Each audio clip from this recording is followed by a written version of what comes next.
কোন নেককার বান্দা যখন তিনটি প্রশ্নের জবাব কবরে দিতে পারবে তো ফেরেশতারা জিজ্ঞাসা করবে যে তুমি এই প্রশ্নের উত্তরগুলো সঠিক কিভাবে দিতে পারলা। তখন সে বলবে আমাদের কাছে আল্লাহর নবী সাল্লাল্লাহু আলাইহি সাল্লাম এসেছেন এবং তিনি আমাদেরকে এই ব্যাপারে শিখিয়েছেন, আমরা তার থেকে এই ইলম অর্জন করেছি। ইলম অর্জন, ইলম তাকে কবরে উপকার করবে, ইলম তাকে আখিরাতে উপকার করবে, ইলম তাকে জান্নাতে উপকার করবে। এজন্য ওই 2 নাম্বার কথাটা একটু বড় করে বললাম। জাহালত, অজ্ঞতার, মূর্খতা না জানার কারণে মানুষ জাহান্নামী হবে। নামাজ পড়ে প্রতিদিন সেজদা দিলে পিছনের 2 পাও আপনার 2 ঠ্যাং উঠায় এলায়, মানে দুনো পাও একবারে একটু আর মাটির সাথে থাকে না। আমি নিজ চোখে দেখছি এরকম বহু লোক। তো পাও যদি ছুটে যায় পিছন দিয়া আপনার, তা তাইলে নামাজ কি হলো? নামাজের দাঁড়ানো, কিয়াম, এইটাই তো ছুটে গেল। তা আপনি এটার মাসালা জিজ্ঞাসা করেন হুজুর। তাইলে নামাজ সুন্নত কি, ফরজ কি, ওয়াজিব কি, এর কি কোনো নিয়ম কানুন? শুধু উড়ুন নামন 4 রাকাত সুন্নত পড়ে 1 থেকে 1.5 মিনিট লাগে, ওইটা কি নামাজ?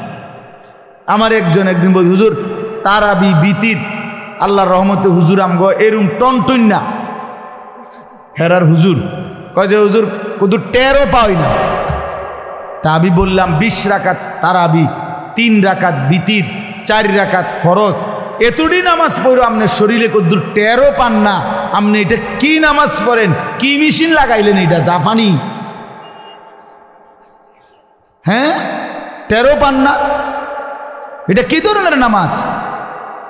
হাদিসের মধ্যে আছে, তাফসীরের মধ্যে আছে, সাহাবায়ে কেরাম আল্লাহর প্রিয় বান্দাগণ আল্লাহ পাকের ইবাদত রাত্রিবেলা এই পরিমাণ করতেন যে একটা পর্যায়ে আইসা 2টা পাও হেসরাইয়া হেসরাইয়া তারপরে বিছানায় বিশ্রামের জন্য যাইতেন। মানে আর সোজা হয়ে হাঁটতে পারতেছে না ক্লান্তির কারণে, এই পরিমাণ মেহনত করতে হচ্ছে। ইজা ফারাগতা ফানসাব, আল্লাহ বলছে সারাদিন আপনি, নবীকে বলছে বন্ধু, নবুয়তের সমস্ত কাজ যখন আপনার শেষ হবে, এবার রাত্রিবেলা আপনি কঠোর ইবাদতের জন্য পরিশ্রম করুন। ফানসাব স্বাভাবিক মামুলি ইবাদত না, রাত্রিবেলা এবার ফানসাব আপনি লম্বা দোয়া, লম্বা তেলাওয়াত, লম্বা সেজদা, লম্বা তাহাজ্জুদ, লম্বা ইবাদত বন্দিগির মধ্যে এভাবে লেগে যান যেন ভীষণ কষ্ট অনুভূত হয়, কষ্ট হয়, শরীরের মধ্যে কষ্ট অনুভব হয়। ফানসাব অর্থ এটা। তাইলে আপনি কোন আপনার 24 রাকাত 27 রাকাত নামাজে 13 পান না, আপনি কি মেশিন লাগান? এটা খামখেয়ালি এটা। এই জন্য বাপ আমার দিন শিখেন। বয়স্ক বাবা আপনাদেরকেও বলি, 90 বছর বয়স হোক আজই শিখবে। অনেক বয়স্ক লোকের একটা বদ অভ্যাস, বললে কয় হুজুর ইডি আর আমগরে কইয়া লাভ নাই, হেই হায়াত আর নাই, আর আল্লাহ আল্লাহ করে কোন রকম কবরে যাও। আল্লাহ আল্লাহ বুঝি বলছে আপনারে যে তুমি আল্লাহ আল্লাহ করে কোন রকম কবরে যাইতে বলছে? বলছে পূর্ণ মুসলমান হয়ে কবরে যাই। ওয়ালা তামুতুন্না ইল্লা ওয়া আনতুম মুসলিমুন, পুরা মুসলমান হয়ে 100 তারপরে কবরে যাইতে বলছে। এই জন্য কোন রকম মইরেন না, কোন রকম আরো কিছুদিন আপনি দুনিয়ার থাকেন, তাই আরো কবে আপেল মালটা খাইতে পারবেন। আমাদের কওমি মাদ্রাসাগুলোতে যুগ যুগ ধরে 6 বছরের নুরানির বাচ্চা, 25 বছরের দাওরায়ে হাদিসের ছেলে, সবাইকেই বড় ছোট যুগ যুগ ধরে জুতাবিহীন সমান জায়গায় বসাইয়া তারপরেই ইলম শিখানো হয়। এটা কোরআন সুন্নাহ থেকেই গ্রহণ করা আদব। আল্লামানি রব্বি ফা আহসানা তালিম ওয়া আদ্দাবানি রব্বি ফা আহসানা তা'দীবি। আল্লাহ তাআলা, আল্লাহর নবী সাল্লাল্লাহু আলাইহি সাল্লাম বলেন, আল্লাহ তাআলা আমাকে সর্বোত্তম ইলম শিখিয়েছেন এবং আল্লাহ তাআলাই আমাকে সর্বোত্তম আদব শিখিয়েছেন। এজন্য ইলম এবং আদাব, ইলম এবং আদব অঙ্গাঙ্গিভাবে জড়িত। আগ্রহী হইতে হয়, বিনয়ী হইতে হয়, উত্তম আখলাকের হইতে হয়, নিজের মধ্যে আদব শিষ্টাচার থাকতে হয় কোরআন সুন্নাহর ইলমের জন্য। কোরআন সুন্নাহর ইলম আর জেনারেল অন্যান্য শিক্ষা কখনোই বরাবর নয়। পৃথিবীর সমস্ত বইয়ের পড়া আলহামদুলিল্লাহি রাব্বিল আলামিনের এক অক্ষরের সমানও নয়, কোনোভাবেই তুলনার যোগ্য নয়। খালেকের কথা আর মখলুকের কথা বরাবর হইতে পারে না, এটা কোনো তুলনারই যোগ্য না, তুলনারই যোগ্য। এজন্য বাপ কোরআনুল করিম, কোরআন সুন্নাহর ইলমের জন্য সাংঘাতিক আগ্রহ থাকতে হয় এবং খুব মনোযোগ থাকতে হয়। আমরা ছোটবেলায় মাদ্রাসায় পড়াকালীন উস্তাদদের মুখে শুনছি, আল ইলমু লা ইউতিকা বা'দাহু হাত্তা তু'তিয়াহু কুল্লা। তুমি যদি ইলমের জন্য নিজেকে পুরা দিয়ে দাও তাহলে ইলম তোমাকে কিছু দিবে, নিজেকে পুরা সঁপে দাও তাহলে কিছু পাইবা, কিছু পাইবা। এই জন্য দয়া করে 10 দিন ব্যাপী তাফসীরুল কোরআন মাহফিল, অনেক মুবারক মাহফিল, অনেক মেহনতের, অনেক ফিকিরের মাহফিল। একদিনের মাহফিলে ইন্তেজাম করতে গিয়ে ঘাম ছুটে যায়। একদিনের জন্যই প্যান্ডেল, মাইক, পোস্টার, বক্তা, একদিনের বক্তার তেল ডলতে ডলতে তেল কোম্পানি শেষ, বুঝলেন না? বক্তা আইয়ে আজ্ঞায় ফিচ্ছায়, হেন দিয়া বেহা হইয়া যায়, হেন দিয়া তেসরা হইয়া যায়। তা একদিনের বক্তা 3-4 জন মিল রাখতেই মাথা গরম, তা সেখানে 10 দিনের উলামায়ে কেরাম 3 জন করে হইল হতো 30 জন। তাইলে কি পরিমাণ মেহনত করে আপনাদের এই মাহফিল। আমার উস্তাদে মুহতারাম, আপনাদের কাছে আমি গত বছরও বলছি, হুজুর আমার অনেক বেশি মহব্বতের উস্তাদ। ছোটবেলায় হুজুরেই আমারে সর্বপ্রথম এই ব্রাহ্মণবাড়িয়া দারুল আরকাম মাদ্রাসায় আনছেন। তো সবাই মিলে আপনাদের হুজুর নিজে আমার কাছে অনেকবার ফোন দিছে, বারবার, আজকেও মনে 5-7 বার ফোন দিছে, কতটুকু আসছ, কতটুকু। ড্রাইভাররা একবার ফোন দেয়, আমার একবার ফোন দেয়। তো এই জন্য বাপ আমার বলার উদ্দেশ্য হলো, এতটা ফিকির, এতটা মেহনতের, কষ্ট করে ইন্তেজাম, এই জন্য সবাই আন্তরিকতা নিয়ে আল্লাহর কথা শুনবেন, সমস্ত আলেমদের বক্তব্য শুনবেন। আপনাদের মহল্লার স্থানীয় ওলামায়ে কেরাম ওনারা যখন নসিহত করে সেটাও শুনবেন, অন্য হুজুররাও যখন বলে এটাও শুনবেন। জনপ্রিয়তা এটা আসলে একটা ধোঁকা, প্রধান বক্তা, বিশেষ বক্তা, এগুলো ধোঁকা, এগুলো তেমন কোনো পদবিগুলো সম্পূর্ণ বেহুদা কথা। মাগরিবের পরে যিনি বললে উনি বিশেষ বক্তা, আর এশার পরে বয়ান করলে বা রাত 10টায় বয়ান করলে উনি হলেন প্রধান বক্তা, এই সিদ্ধান্ত কিভাবে সিদ্ধান্ত হয়েছে? এটা হুজুর এই ফায়সালাটা হইল কিভাবে? মানে এটা কোরআন সুন্নাহ ইজমা কিয়াসের কিসের ভিত্তিতে যে রাত যত গভীর হয় বক্তার রেট তত বাড়ে, বক্তার মান বাড়ে? এটা কিসের ভিত্তিতে সিদ্ধান্ত হলো? কে ফায়সালা দিল এটা? তাহলে কাজে এটা কোনো কথা না, বোঝেন নাই কথা? এটা কোনো কথা? আল্লাহর কথা যিনি বলেন, যখনই বলেন, ইখলাসের সাথে কোরআন সুন্নাহর কথা আল্লাহর দিকে যিনি ডাকেন তিনিই দামি। আপনার এলাকার ইমাম সাহেব তিনিও দামি, সাদেক দেশের থেকে যদি হুজুর আসে আল্লাহর কসম তিনিও দামি। এই জন্য এটা একটা আমাদের ব্যারাম, আমরা জনপ্রিয়তার ধোকায় পড়ি। আল্লাহর ফায়সালা বরং আল্লাহ তাআলা কাউকে 1000 মানুষের সামনে বলায়, কাউকে 10 জনের সামনে বলায়, এটা আল্লাহর ইচ্ছা। আর এখানে 10 জনের সামনে বললে উনি ব্যর্থ, আর 1000 মানুষের সামনে বললে উনি খুব সফল, এটা কে সিদ্ধান্ত দিয়েছে? না, কথাটা ঠিক আছে ভাই, উনি বোঝে নাই তো, বুঝছেন কি না কথা? মানে কম মানুষের কাছে বললে ব্যর্থ, কথা বলেন না কেন? আর বেশি মানুষের কাছে বললে সফল না, আল্লাহ গ্রহণ করলে সফল। 1 কোটি মানুষ আমারে একবারে স্লোগান দিয়া 3 রাস্তার মাথাত নিয়ে শোয়া দিয়ে আইলো, একবারে ব্রাহ্মণবাড়িয়া বিশ্বরূপ দিয়ে আইলো। তাই এরপরে আল্লাহ বললেন, আনিস আমি নিলাম না, তোমারে গ্রহণ করলাম না। তো কিসের মর্যাদা? মানুষের এই বাহাবা দিয়ে কি আসবে তখন বলেন? এই জন্য বাপ, এটা কোনো কথা না। বরং আমাদের সমাজে ইদানিং এই একটা বিভেদ, যে স্থানীয় নিজ মসজিদের ইমাম সাহেব ওলামায়ে কেরাম বয়ান করলে মনোযোগ দেয় না, আমরার হুজুর আসরের পরে কে বল হুজুর, এলাকার হুজুর টুজুররা কিছু কইব, এমনি ব্যাটকা এলাকার হুজুর টুজুররা ফাজিল কোথাকার। এটা এলাকার হুজুর বললে এটা একটা কোনো রকম হয়ে গেল। আমার একজনে বলতেছে একদিন, কয় হুজুর এলাকার হুজুররা কিছু টুকটাক কিছু কইব টইব। তাই বললাম টুকটাক কিতা? আল্লাহর কথা বুঝি টুকটাক? আল্লাহর কথা ফাইজলামি? হ্যাঁ, আস্তাগফিরুল্লাহ, এটা কোনো কথা হলো? হ্যাঁ, আমরা হুজুর মানে আপনার হুজুর কিছু জানেন, এটা ঠিক না। বরং সমস্ত উলামায়ে কেরামকে কদর করা উচিত। কদর, আমি অনেক সময় বলি, একেবারে দিল থেকে বলতেছি, বেতাকাল্লুফ বললাম। দূরের থেকে হুজুর আনলে বেচারার কপালে 40,000 50,000 টাকা জোটে, তারে আনতে গিয়া হ্যাঁ এতগুলো টাকার দামাদামি মুলামুলি করে আনে। অথচ নিজ মহল্লার ইমাম সাহেব সারা বছর তিনি দোয়া করে, 5 ওয়াক্ত নামাজের পরে এই মহল্লাবাসীর কবরবাসীদের জন্য, নিজেদের জন্য দোয়া করে। ওই বেচারার কপালে মাহফিলের দিনও 200টা টাকা জোটে না। এটা জুলুম আর বেইনসাফি ছাড়া আর কিছু হইতে না। এটা অন্যায় মিয়া, এটা অন্যায়, এটা অন্যায়।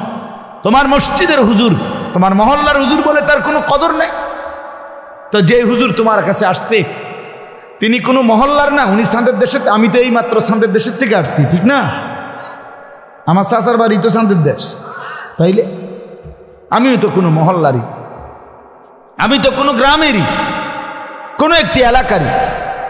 এই জন্য বাপ, কদর করা, ওলামায়ে কেরামের প্রত্যেকের নসিহত আপনার আন্তরিকতার সাথে শুনবেন।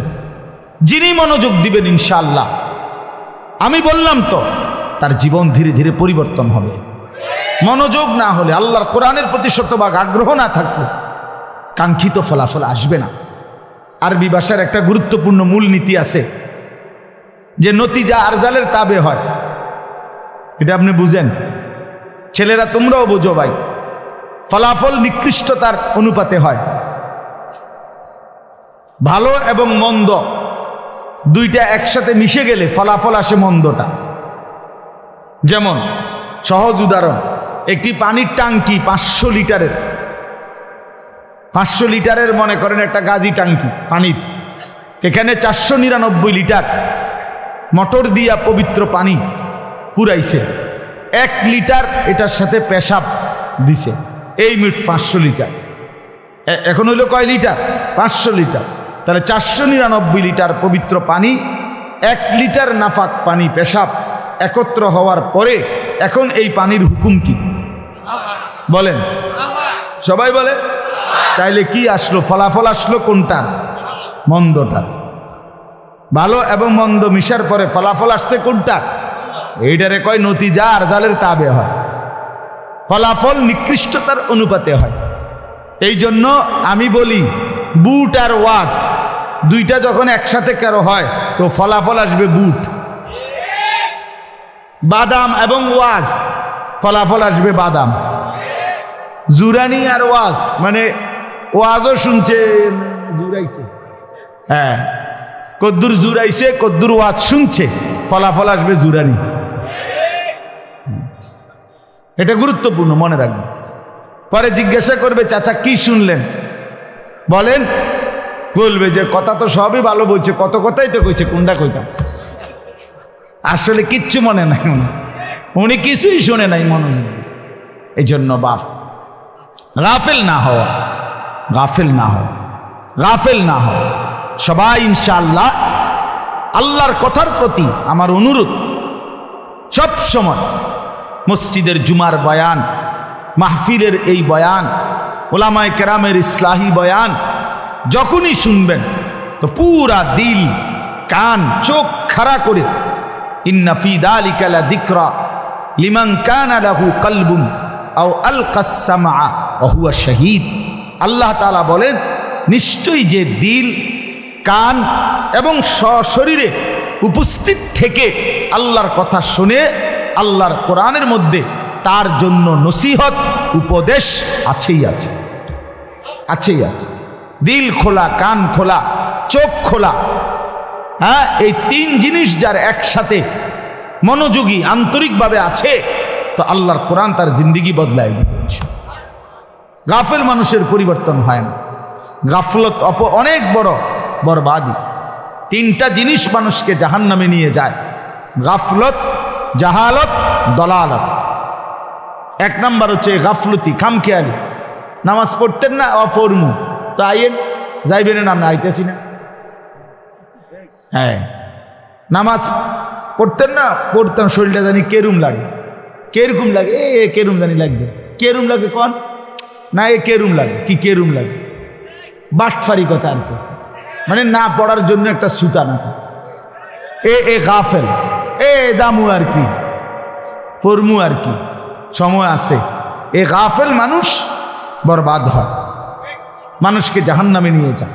কোরআন শরীফে আছে আল্লাহ তাআলা জাহান্নামীদের পরিচয় বলছে, উলাইকা হুমুল গাফিলুন, এরা এই জাহান্নামী, এরা কেন? এরা গাফেল। দুই নাম্বার হলো জাহালাত, কোরআন সুন্নাহর অজ্ঞতা, না জানা, এটা মানুষকে জাহান্নামে নিয়ে যায়। আপনি জানলেন না হালাল কোনটা, হারাম কোনটা, কোনটা ঈমান, কোনটা কুফর, কোনটা শিরিক, আপনি জানেন না। লোক দেখা দেখি, মানুষের দেখা দেখি, হ্যাঁ, একজনের দেখা দেখি ভুলটাই করে গেলেন, শিরিকটাই করে গেলেন, অজ্ঞতার মধ্যে পড়ে রইলেন। তো এতে করে একদিন হাসরের ময়দানে দেখবেন আপনার এই মূর্খতা, এই অজ্ঞতা, কোরআন সুন্নাহর এই না জানা, সঠিকভাবে বুঝার চেষ্টা না করা, এটা আপনার জাহান্নামে নিয়ে গেছে, জাহান্নামে।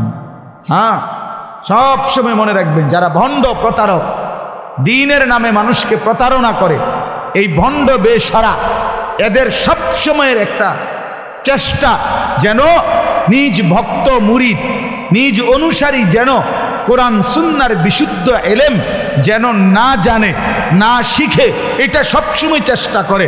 কারণ পড়লেই, শিখলেই জ্ঞানের আলো তার ভিতরটা আলোকিত করে তার কাছে অন্ধত্ব এবং আল্লাহর নাফরমানিটা স্পষ্ট করে দিবে। তখন ওই ভণ্ডের কাছ থেকে সরে যাবে। এই জন্য কোন প্রতারক, ভণ্ড চায় না নিজ অনুসারীরা জ্ঞানের আলোয় আলোকিত হোক। আমাদের কওমি মাদ্রাসার এই 158 বছর, 1866 সনে দারুল উলুম দেওবন্দ মাদ্রাসা প্রতিষ্ঠিত হয়েছে, কওমি মাদ্রাসার প্রথম মাদ্রাসা। আজকে 2024 সাল, এই 158 বছর ধরে মনে রাখবেন, এই ভারতীয় উপমহাদেশে কওমি মাদ্রাসার বিরোধিতার, এই আমাদেরকে ওয়াহাবি বলে, আমাদেরকে বিভিন্ন নবীজির ব্যাপার নিয়ে অনেক কিছু বলতে চায়, এই সবটার একটা মূল বিষয় হইল কোনোভাবেই যেন সর্বশ্রেণীর মুসলমান ওলামায়ে উম্মত এই ওলামায়ে দেওবন্দের কাছে না আসে। কারণ আসলেই কোরআন সুন্নাহর এলেম শিখবে আর আলোকিত হবে, তখন এই ভণ্ডামি বন্ধ হয়ে যাবে। এটা একটা বড় কারণ, এটা একটা বড় কারণ। হ্যাঁ হ্যাঁ, এটাই প্রমাণিত। প্রতিনিয়ত মুসলমানের সন্তান হাফেজ হচ্ছে, আলেম হচ্ছে, আলহামদুলিল্লাহ। ভণ্ডামি, শিরিক, বিদআত প্রতিনিয়ত দুনিয়া থেকে, সমাজ থেকে কমেই যাচ্ছে, কমে যাচ্ছে, বেড়ে যাচ্ছে। আলহামদুলিল্লাহ, এমন রিপোর্ট তেমন একটা নাই, বরং কমে যাচ্ছে, প্রতিদিন কমে যাচ্ছে। আমাদের এই নতুন ছেলেরা, নতুন প্রজন্ম আর এই সমস্ত ডুলাডুলি, কুয়াকুই এটি শুনতে চায় না। হ্যাঁ, নতুন জেনারেশন আল্লাহর কথা শুনতে চায়, হকের কথা শুনতে চায়, উচ্চ কণ্ঠে ইসলামের জন্য জীবন কোরবানির কথা শুনতে চায়। এজন্য এক মামুনুল হক কোথাও দাঁড়াইলেই সেটা মিছিল হয়ে যায়, এমনি দাঁড়াইলেই হয়। মামুনুল হক হাঁটলেও মিছিল। ঘটনাটা কি এরকম হইল কা না? মানে নতুন প্রজন্ম চায় আল্লাহর জন্য, ইসলামের জন্য কিছু করতে চায়। আলহামদুলিল্লাহ, আলহামদুলিল্লাহ। আজকে হুজুর আমারে কুমিল্লা ইউনিভার্সিটির ছাত্ররা, সরাসরি ইউনিভার্সিটির ছাত্ররা দাওয়াত দিছে, আগামী 7 তারিখ দিচ্ছিলাম দুপুরবেলা তাদের ইউনিভার্সিটির ছাত্রদের প্রোগ্রাম। তাহলে আমরা এটা বুঝছি, আমরা এটা বুঝি, আলহামদুলিল্লাহ। নতুন প্রজন্ম আলহামদুলিল্লাহ ইসলাম জানতে চায়, আল্লাহর কোরআন শিখতে চায়। এই জন্য এই বিদআত খুরাফাত, এই কুফর শিরিক, এই নাস্তিকতা ইনশাআল্লাহ বাংলাদেশের জমিনে থাকবে না ইনশাআল্লাহ, কোনো সন্দেহ নাই ইনশাআল্লাহ। বাংলাদেশের গলিতে গলিতে, রাস্তার মোড়ে মোড়ে, প্রতিটা আনাচে কানাচে আল্লাহর দয়ায় অসংখ্য অগণিত ছোট বড় কওমি মাদ্রাসা প্রতিষ্ঠিত হয়েছে। এটা প্রমাণ করে এদেশের মানুষের সাথে সম্পর্ক একেবারে গ্রাম পর্যায়ে, ইউনিয়ন পর্যায়ে, ওয়ার্ড পর্যায়ে, ঘরকে ঘর এখন কওমি মাদ্রাসার উলামায়ে কেরাম, তালেবে ইলম মুসলমানদের ঘরে ঘরে আছে। আলহামদুলিল্লাহ, আলহামদুলিল্লাহ, আলহামদুলিল্লাহ। এজন্য জাহালত, মূর্খতা মানুষকে জাহান্নামে নিয়ে যায়। কোরআন সুন্নাহর জ্ঞান না জানে, 60 বছর বয়স, আল্লাহর কোরআন দেখে দেখেও পড়তে পারেন না, একটা সূরা শুদ্ধ পড়তে পারেন না, একটা দোয়া কালাম পড়তে পারেন না, তাব্বাত ইয়াদা কুল হুয়াল্লাহ সূরাটাও সুন্দর বলতে পারেন না, আত্তাহিয়াতু দোয়ায়ে কুনুত পড়তে পারেন না। আপনি বেহেশতে যাইবেন গা? বেহেশত আপনার মামুর বাড়ি? হ্যাঁ, বেহেশত আপনার চাচার শ্বশুর বাড়ি? আপনি কি ভাবছেন? অনেক মানুষ এটা মনে করে, মিয়া খামখেয়ালি করে, বিড়ি খাইতে খাইতে 60 বছর শেষ, আমরা বেহেশতে যাইব গা, আমরা আশেকের রসুল চা দোয়ানে গপ মারতে মারতে বেহেশতে যাইব গা। বেহেশত আপনি কি মনে করছেন? 2টা রুম আর একটা বারিন্দা নাকি? কিতা? হ্যাঁ, সুপারিশ কি কোনো নিয়ম কানুন নাই? নবী সাল্লাল্লাহু আলাইহি সাল্লাম সুপারিশ করবেন, এটার কোনো নিয়ম কানুন নাই নাকি? হ্যাঁ, আপনার মুখে বিড়ি, সিগারেট, 40 বছর ধরে সুদের ব্যবসা করেন, হারাম রোজগার করেন, 30 বছর ধরে আপনার ঘরে প্রতিদিন রঙিন টেলিভিশন চলে, আমনের বেটি, আমনের বিবি, ছেলে মেয়ে, নাতি নাতনি সব 24 ঘন্টা প্রতিদিন নাটক, সিনেমা, নাচ গান দেখে ছেলেটা খোদার 365 দিনে একদিনও ফজরের নামাজ পড়ে না, মেয়েটা ফজরের নামাজ পড়ে না। 30 বছর ধরে কাস্টমারকে ঠকাইতেছেন, ওজনে কম দিতেছেন, মিথ্যা বলতেছেন, সুদের লেনদেন করতেছেন, কিস্তির লেনদেন করতেছেন। এত বাটফারি কইরা নবী দাঁড়াইলেই আপনারা সুপারিশ কইরা বেহেশত দিবেন না? এই তো না, কোনো নিয়ম কানুন নাই। হাউজে কাউসারের পানি, এটা আপনি 15 টাকা বোতলের পানি নাকি? তো কি ভাবছেন? এটা কি মনে করছেন? রাসূলুল্লাহ সাল্লাল্লাহু আলাইহি সাল্লাম বলেছেন যে একবার এই পানি পান করবে, লাম ইয়াজমা আবাদান, সে আর কোনোদিন তৃষ্ণার্ত হবে না। এতটা আজিমুস শান দামি পানি, এতটা দামি নিয়ামত আল্লাহর নবী সাল্লাল্লাহু আলাইহি সাল্লাম জানতেন ভাবে দিয়ে দিবেন। কি মনে করছেন এটা? এর জন্য বাবা দিন শিখেন। আপনাদেরকে বলছি, এই এক মাহফিল যথেষ্ট না, ওয়াজ মাহফিল আপনাদেরকে আমরা উৎসাহিত করি, আপনাদেরকে বিবেক জাগাইতে চেষ্টা করি। 1 ঘন্টার বয়ান দিয়া 30 পারা কোরআনের সমস্ত মাসআলা, সমস্ত হালাল হারাম, রাসূলুল্লাহ সাল্লাল্লাহু আলাইহি সাল্লামের 23 বছরের সমস্ত কিছু মেহনত আপনারা আমি এই 1 ঘন্টার ওয়াজ দিয়া বুঝানো সম্ভব? সম্ভব হলে নবীকে দিয়ে আল্লাহ তাআলা 23 বছর বলাইলেন কেন? কথা বলেন না কেন? তিনি 23 বছর বললেন কেন? নূহ আলাইহিস সালাম 950 বছর বললেন কেন? এই জন্য দিন শিখেন। বয়স্ক বাবাদেরকেও বলি, দিন শিখেন, আল্লাহর কোরআন শিখেন। প্রয়োজনীয়, জরুরি, সবাইরে বলি না দাওরায়ে হাদিসে ভর্তি হইতে, সবাইরে বলি না, কিন্তু প্রয়োজন পরিমাণ যেটুকু হলে আমার আখেরাত জান্নাত হবে, জাহান্নাম থেকে বাঁচবো, হালাল হারামের বিষয়গুলো, জায়েজ না জায়েজের বিষয়গুলো, মৌলিক প্রয়োজনীয় সূরা, কেরাত, দোয়া, কালাম, ওযু, গোসলের সহি নিয়ম কানুন, আপনি এতটুকু শিখবেন না? কথা বোঝেন নাই? অসংখ্য মুসলমান ঠিকমতো ফরজ গোসল করতে জানে না। আমি চ্যালেঞ্জ করলাম এখানে এখন আমি ডাক দেই, এই কলেজ, ইউনিভার্সিটি, স্কুলের এই যে জেনারেল ছেলে দাঁড়িয়ে আছে, বসে আছে, আমি দাঁড় করাই এখানে। লজ্জা দেওয়া না, আমি বুঝাইতে চাই, কেন শিখবে না? সে মুসলমানের সন্তান না? তার বাবা তারে এই জ্ঞান থেকে বঞ্চিত করলো কেন? তার মা তার উপর এত বড় জুলুম করলো কেন? কয়টা ভাত খাওয়ানোর লাগে তারে এতটি বই পড়াইলো, অথচ একদিন সে দেখে যে এই পড়াইগুলা ছাড়াও কত মানুষে মূর্খ হইয়াও ভাত খায়। দুনিয়া ভোগ করে, বিয়া করে, বাড়ি করে, গাড়ি করে, নেতাগিরি করে, মাতবুরি করে, অথচ নামটাও দস্তখত করতে পারে না, টিপসই দেয়। তো হেঁটে খায় করতে কথা বলে। দুনিয়াতে এমনি অর্জন হয়। দুনিয়া তো বুবা মানুষও ভোগ করে মিয়া। বুবা বুবা যে কথা বলতে জানে না সে বিয়া করে না।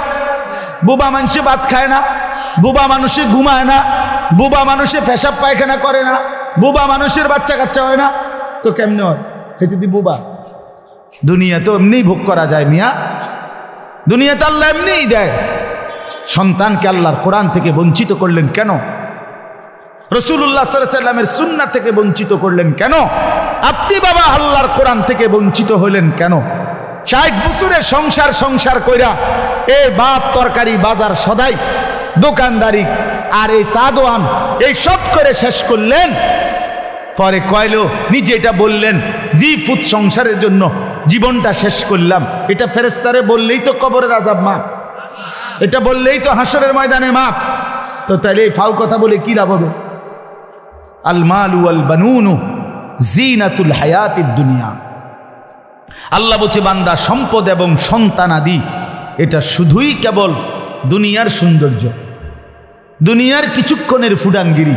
আমার জি এতজন, ফুত এতজন, আমার ছেলে এই করে, মেয়ে এই করে, হ্যাঁ আমার টাকা আছে এত, গাড়ি আছে এতটা, এগুলো দুনিয়ার মাতবর। ওয়াল বাকিয়াতুস সালিহাত খায়রুন ইনদা রাব্বিকা সাওয়াবান ওয়া খায়রুন আমালা। আল্লাহ তাআলা বলেন আর বাকি থাকবে, স্থায়ী থাকবে, অনন্তকাল থাকবে শুধুই কেবল আস-সালিহাত, সমস্ত নেক আমল। যদি তুমি কিছু আল্লাহর থেকে বিনিময় চাও, যদি কোনো আল্লাহর কাছ থেকে আশা করতে চাও, তো আল্লাহ তাআলা বলেন বান্দা শুধুই কেবল আস-সালিহাত। ওয়া মান ইয়ামাল মিনাস সালিহাত ওয়া হুয়া মুমিন। আল্লাহ তাআলা সমস্ত নেক আমল যে করবে ঈমান অবস্থায়, ফাউলাইকা ইয়াদখুলুনাল জান্নাহ, আল্লাহ বলে জান্নাতে তারাই প্রবেশ করবে। বন্দেগী লাগবে। মান আমিলা সালিহাম মিন যাকারিন আও উনসা ওয়া হুয়া মুমিন। আল্লাহ বলে ঈমান ঠিক রেখে যে নেক আমল করবে, পুরুষ কিংবা নারী, আমি আল্লাহ ওয়াদা দিলাম ফালা নুহিয়ান্নাহু হায়াতান তাইয়্যিবা, আমি তারে দুনিয়াতেও আরামের জীবন দেব। ওয়ালা নাজজিয়ান্নাহুম আজরাহুম বিআহসানি মা কানু ইয়ামালুন, আর আখিরাতে তার সমস্ত নেক আমলের সর্বোত্তম বিনিময়, সর্বশ্রেষ্ঠ নিয়ামতে ভরা জান্নাত দিয়ে দেন। আল্লাহর ওয়াদা। বা মূর্খ হইয়েন এই সমস্ত ধোঁকাবাজি। আমার একদিন হুজুর একজনে বলে, হুজুর আপনারা যেরকম নামাজ করেন, ওয়াজ করেন, ভালো কাজ করেন, আমিও তো সারাদিন মেল মিটিং দেন, দরবার মানুষের বিভিন্ন বিচার আচারের ফয়সালা করে দেই, এগুলো তো ভালো কাজ করি। বা বরাবর বরাবর, হ্যাঁ হ্যাঁ বরাবর, মেল মিটিংয়ের নামাজ সমান সমান সমান সমান আমরা মনে করছি। তো তো কি বুঝছে তো আনবাহি গান কথা বুঝেন না? এটা হইল কথা? নামাজের বিকল্প আপনার এই মেল মিটিং। তাইলে এই জন্য ধোঁকা না খা, এটা আমি জরুরি বললাম। অনেক বাবাদের এটা ফিকির, সংসারটার লেগে জীবন শেষ করলাম, তো করলেন আর কি বুঝলাম? এরপরে কবরে কি বলবে, আখেরাতে কি বলবে, কি বলবে? হ্যাঁ কিভাবে বলবে? হাদিসের মধ্যে আছে কোন নেককার বান্দা যখন 3টি প্রশ্নের জবাব কবরে দিতে পারবে, তো ফেরেশতারা জিজ্ঞাসা করবে যে তুমি এই প্রশ্নের উত্তরগুলো সঠিক কিভাবে দিতে পারলা? তখন সে বলবে আমাদের কাছে আল্লাহর নবী সাল্লাল্লাহু আলাইহি সাল্লাম এসেছেন এবং তিনি আমাদেরকে এই ব্যাপারে শিখিয়েছেন, আমরা তার থেকে এই ইলম অর্জন করেছি। ইলম অর্জন, ইলম তাকে কবরে উপকার করবে, ইলম তাকে আখিরাতে উপকার করবে, ইলম তাকে জান্নাতে উপকার করবে। এজন্য ওই 2 নাম্বার কথাটা একটু বড় করে বললাম। জাহালত, অজ্ঞতার, মূর্খতা, না জানার কারণে মানুষ জাহান্নামী হবে। নামাজ পড়ে প্রতিদিন সেজদা দিলে পিছনের 2 পাও আপনার 2 ঠ্যাং উঠায় এলায়, মানে দুনো পাও একবারে একটু আর মাটির সাথে থাকে না। আমি নিজ চোখে দেখছি এরকম বহু লোক। তো পাও যদি ছুটে যায় পিছন দিয়া আপনার, তা তাইলে নামাজ কি হলো? নামাজের দাঁড়ানো কিয়াম এইটাই তো ছুটে গেল। তা আপনি এটার মাসালা জিজ্ঞাসা করেন হুজুর। তাইলে নামাজ সুন্নত কি, ফরজ কি, ওয়াজিব কি, এর কি কোনো নিয়ম কানুন? শুধু উড়ুন নামন 4 রাকাত সুন্নত পড়ে 1 থেকে 1.5 মিনিট লাগে, ওইটা কি নামাজ? আমার একজন একদিন বল, হুজুর তারাবি বিতির আল্লাহর রহমতে হুজুর আমগো এরম টনটন না হেরার হুজুর কয় যে হুজুর কুদুর টেরও পাই না। তা আমি বললাম 20 রাকাত তারাবি, 3 রাকাত বিতির, 4 রাকাত ফরজ, এতটি নামাজ পড়ো আপনার শরীরে কদ্দুর টেরও পান না, আপনি এটা কি নামাজ পড়েন? কি মেশিন লাগাইলেন? এটা জাপানি? হ্যাঁ, টেরও পান না? এটা কি ধরনের নামাজ? হাদিসের মধ্যে আছে, তাফসীরের মধ্যে আছে, সাহাবায়ে কেরাম আল্লাহর প্রিয় বান্দাগণ আল্লাহ পাকের ইবাদত রাত্রিবেলা এই পরিমাণ করতেন যে একটা পর্যায়ে আইসা 2টা পাও হেসরাইয়া হেসরাইয়া তারপরে বিছানায় বিশ্রামের জন্য যাইতেন। মানে আর সোজা হয়ে হাঁটতে পারতেছে না ক্লান্তির কারণে, এই পরিমাণ মেহনত করতে হচ্ছে। ফাইজা ফারাগতা ফানসাব, আল্লাহ বলছে সারাদিন আপনি, নবীকে বলছে বন্ধু, নবুয়তের সমস্ত কাজ যখন আপনার শেষ হবে, এবার রাত্রিবেলা আপনি কঠোর ইবাদতের জন্য পরিশ্রম করুন। ফানসাব স্বাভাবিক মামুলি ইবাদত না, রাত্রিবেলা এবার ফানসাব আপনি লম্বা দোয়া, লম্বা তেলাওয়াত, লম্বা সেজদা, লম্বা তাহাজ্জুদ, লম্বা ইবাদত বন্দিগির মধ্যে এভাবে লেগে যান যেন ভীষণ কষ্ট অনুভূত হয়, কষ্ট হয়, শরীরের মধ্যে কষ্ট অনুভব হয়। ফানসাব অর্থ এটা। তাইলে আপনি কোন আপনার 24 রাকাত 27 রাকাত নামাজে 13 পান না, আপনি কি মেশিন লাগান? এটা খামখেয়ালি এটা। এজন্য বাপ আমার দিন শিখেন। বয়স্ক বাবা আপনাদেরকেও বলি, 90 বছর বয়স হোক আজই শিখবে। অনেক বয়স্ক লোকের একটা বদ অভ্যাস, বললে কয় হুজুর ইডি আর আমগরে কইয়া লাভ নাই, হেই হায়াত আর নাই, আর আল্লাহ আল্লাহ করে কোন রকম কবরে যাও। আল্লাহ আল্লাহ বুঝি বলছে আপনারে যে তুমি আল্লাহ আল্লাহ করে কোন রকম কবরে যাইতে বলছে? বলছে পূর্ণ মুসলমান হয়ে কবরে যাই। ওয়ালা তামুতুন্না ইল্লা ওয়া আনতুম মুসলিমুন, পুরা মুসলমান হয়ে 100 তারপরে কবরে যাইতে বলছে। এই জন্য কোন রকম মইরেন না, কোন রকম আরো কিছুদিন আপনি দুনিয়ার থাকেন, তাই আরো কবে আপেল মালটা খাইতে পারবেন, আর নাই তো কবরে পিঠটা সোজা করে ফেলবে একদম। হ্যাঁ হ্যাঁ, প্রতিটা নাফরমানের কবর বড় বেশি ভয়ানক হবে, ভয়ানক হবে।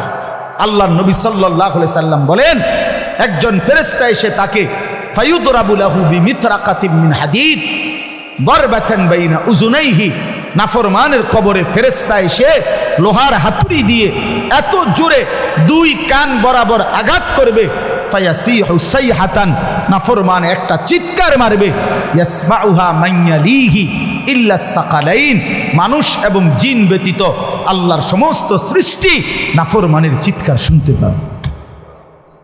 কবর কি খামখেয়ালি মনে করছে?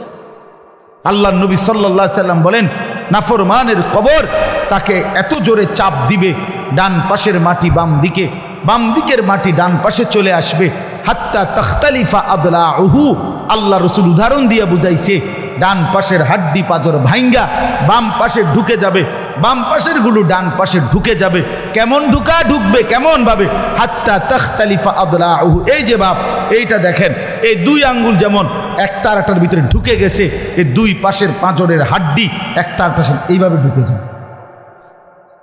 কি মনে করছেন বাপ? এই ছেলেরা কি মনে করছো মিয়া?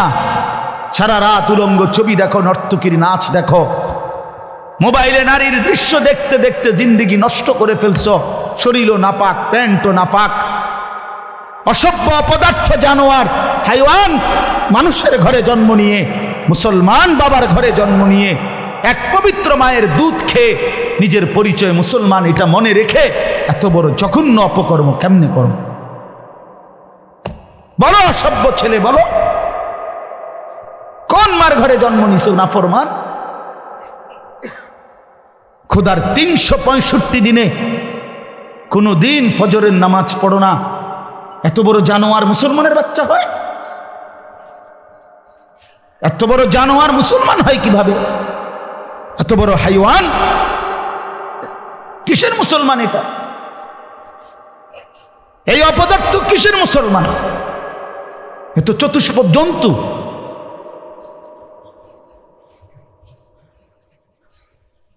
আল্লাহ আমাদেরকে মাফ করে দেন।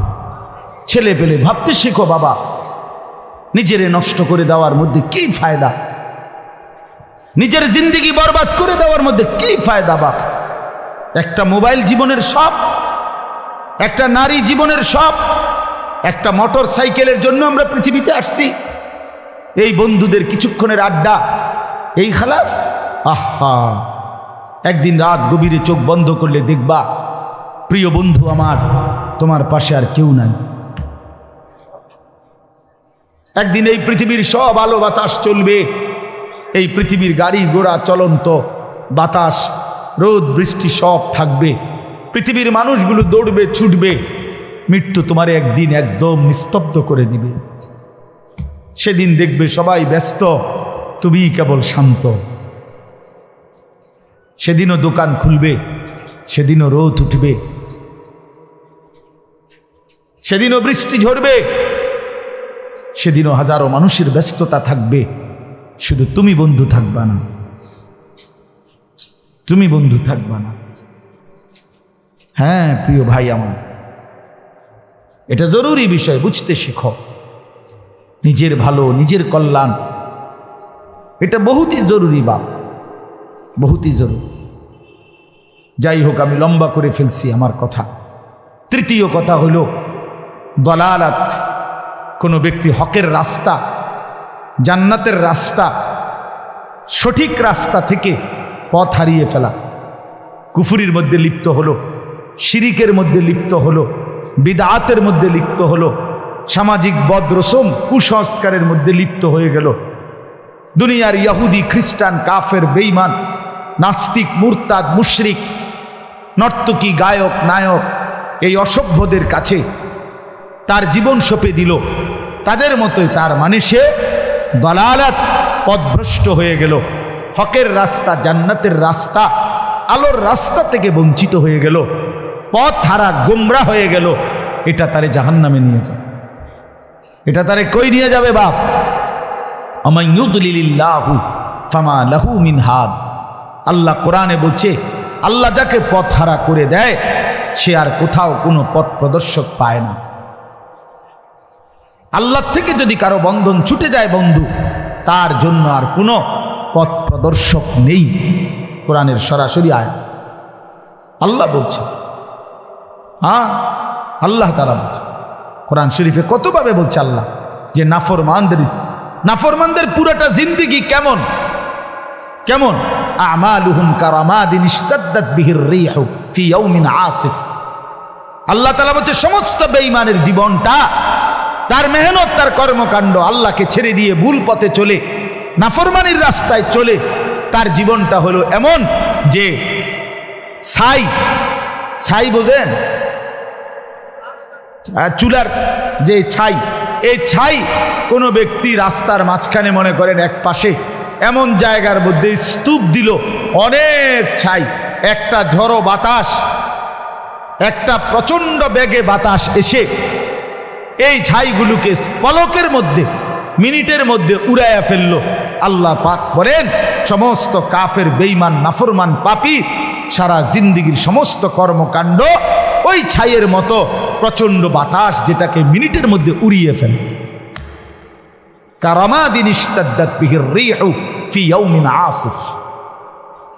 আল্লাহ তাআলা বলেন, আল্লাহ বলেন আমালুহুম কাসারাবিন বিকিআতিন ইয়াহসাবুহু যামআনু মাআ হাত্তা ইযা জাআহু লাম ইয়াজিদহু শাইআ। আল্লাহ বলে সমস্ত নাফরমান পাপী তার জীবনটা হলো ওই মরিচিকার মতো, যে রাস্তার এই পাশ থেকে প্রচন্ড রৌদ্রে, এই পিচ ডালা রাস্তায় দূরে তাকাইলে মনে হয় যেন পানি থই থই করতেছে রাস্তার উপরে রৌদ্রের মধ্যে। দৌড়াইয়া তৃষ্ণার্ত ব্যক্তি পানির আশায় যখন সেখানে যায়, গিয়ে দেখে লাম ইয়াজিদহু শাইআন, কিছুই নাই, সেটা মরিচিকা। সেটা ধোঁকা। তো আল্লাহ তাআলা বলেন, আল্লাহকে বাদ দিয়ে, আখিরাতকে ভুলে গিয়ে, ইবাদতকে ভুলে গিয়ে, নামাজ রোজা হালালকে ভুলে গিয়ে, বাপ বন্ধু জওয়ান বুড়ো আমি আপনি সবাই রে বলছি, আল্লাহ তাআলা যেন বলেন, আল্লাহ বলেন যেন এটা ওই বেঈমানের মতো যে মনে করেছিল সেটা পানি, কিন্তু গিয়ে দেখে কিছুই না, কিছুই না। আমি তো সবসময় বলি বাবা, ঘর বাড়ি দালান বিল্ডিং খাট ফার্নিচার সোফা যা সাজাইলেন, আপনি মরার 20 বছর পরে আপনি নিজে আইসা একদিন কবর থেকে ফেরেশতারে একটু বইলা হইয়া, ভাই আমি শুধু জামু আর আসমু, আমার ঘরে আমি মরার আগে বিশ্বাস করো ভাই নিজে দাঁড়াইয়া থাইকা সোফাটি বানাইছি, খাট বানাইছি, ফার্নিচার বানাই, 6টা চেয়ার বানাইছি, এত সুন্দর করে একটা ডাইনিং টেবিল বানাই দিয়ে আসছিলাম। আজ 20 বছর পরে আমার মনে পড়ছে, ফেরেশতা আমার ঘরের আসবাবগুলো আসেনি কিন্তু চাইয়াই, শুধু দেখে আইসা পড়বো, আমি আর পরে থাকতাম না কইলাম।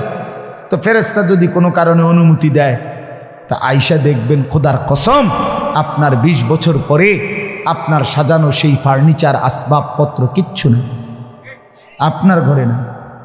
যদি জিজ্ঞাসা করেন ছেলে মেয়ে নাতি নাতনিকে সেগুলো কোথায়, বলবে দাদা এগুলো আর এখন চলে না, এই মডেল আর এখন বাজারে চলে না, এই জন্য এগুলো ফেলে দিস, ফেলে দিস। এরই নাম দুনিয়া, এর জন্যই জীবন শেষ করল। অতএব এই 3 জিনিস খেয়াল করা। 1 নম্বর গাফলত বলেন, 2 নম্বর জাহালত, 3 নম্বর দালালত। 1 নম্বর হলো খামখেয়ালি, অবহেলা, কর্ম করতেছি। আরেকটা হলো অজ্ঞতা, মূর্খতা, না জানা। আরেকটা হলো পথ হারিয়ে ফেলা, পথভ্রষ্ট হয়ে যাও। আল্লাহ তাআলা আমাদেরকে এই 3টি মুসিবত থেকেই হেফাজত করেন। আল্লাহ তাআলা আমাদেরকে জান্নাতের পথ, সিরাতে মুস্তাকিমের পথ আল্লাহ তাআলা আমাদের জন্য আলোকিত করে দেন, আলোকিত করে দেন। প্রিয় ভাই আমার, আমি সহজ কথাই এটা বলতে চাই, এই মাহফিল, এই ওয়াজ, আমরা আসলে উলামায়ে কেরাম উম্মতের ফেরিওয়ালা। আমরা একটা কথা বিশ্বাস করি, ফেরিওয়ালা জানে তার মালামাল যদি 2 ঘন্টায়ও বলার পরেও কোনো কাস্টমারও যদি একজনও না আসে তার সামনে, তারপরেও ফেরিওয়ালা তার বলা বন্ধ করে না, গলি গলি সে শুধু চিৎকার করতেই থাকে, কবি ইধার কবি উধার, কবি ইধার কবি উধার, কখনো এদিকে কখনো সেদিকে। ফেরিওয়ালা তার মাল নিয়ে গলি গলি ঘুরতে থাকে, সে ভাবে আমার মাল কেউ না কিনুক, আমাকে বলতেই হবে। উলামায়ে কেরাম উম্মতের ফেরিওয়ালা আপনাদের দুয়ারে দুয়ারে ঘুরে ঘুরে আপনাদের কাছে আল্লাহর কথা, আখিরাতের কথা, পরকালের কথা বারবার বলতেছে, বারবার একই কথা। কবর, হাসর, মিজান, ফুলসেরাত, জান্নাত, জাহান্নাম, হালাল হারাম, জায়েজ না জায়েজ, নেক আমল, গুনাহ, এই নাকি আর কি কোনো অভিনব কথা? এই কথা। সব বক্তার ওয়াজ এটাই, সব খতিবের বয়ান এটাই, সব জুমার আলোচনা এটাই।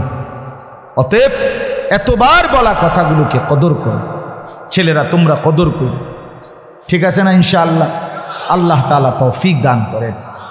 সূরাটার নাম সূরা দাহার। আমি যেই সূরাটা পড়ছি অল্প সময় আর আমি আপনাদের সামনে পেশ করতেছি। 29 নম্বর পারা, 76 নম্বর সূরা। সূরাটির নাম সূরা দাহার। এই সূরার প্রথম 6টি আয়াত আমি তেলাওয়াত করেছি।